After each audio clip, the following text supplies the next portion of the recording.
Hi, my name's Elizabeth, and I'm a CPA from New Orleans. I just watched Tina talk about disaster planning after Katrina, and it's been about 7 years since Katrina now, and it brought back to my mind some funny stories. She talked about the importance of employees and addressing their problems, and we went back to New Orleans in January, and we were having a problem. We were growing our company. We were a movie theater company. We were growing. We needed corporate staff, and I was using a temporary service because it was very difficult to find people that were settled back and ready to go to work. And one morning we had a new lady show up about 9 o'clock. Around 10, she came in my office. She was an accounts payable person, and she came in my office and said, "I'm going to go down to my car for a moment." So I said, "Okay, well, that'll be fine." A couple hours later, when we left for lunch, I asked the other employees, why didn't you invite Mona, whatever her name was, since we'd only known her for an hour, because she never came back.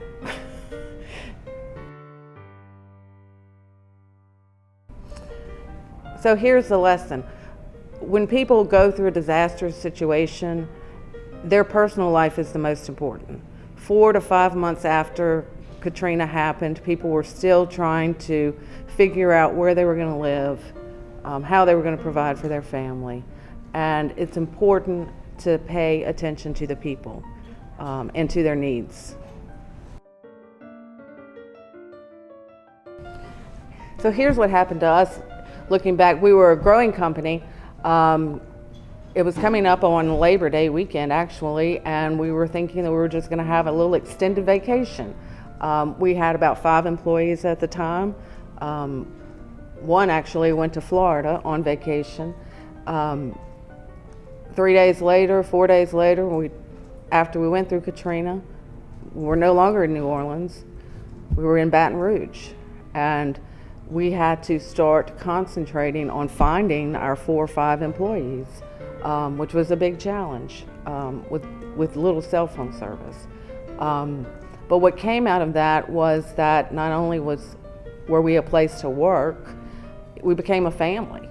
We found apartments for each other, we bought furniture for each other, we had dinner together at night, we worked during the day.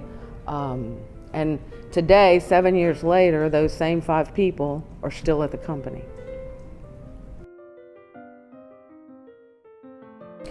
So we went from a small company that was, pretty much focused on politics and different departments against each other, to going through a period of time where we became more like brothers and sisters.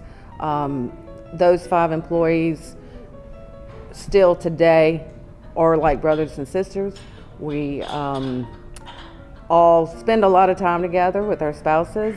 We like to go to football games, we go to basketball games, and there is a deep desire for the company to succeed because the company has meant so much to them personally. So I think the one thing that I learned through Katrina is that while your job is important and the people that you work with are important, it's more important that you keep the balance and the focus, and you understand that actually family and life outside of the office and stability is actually the most important thing, and your job should just be an added pleasure to those things.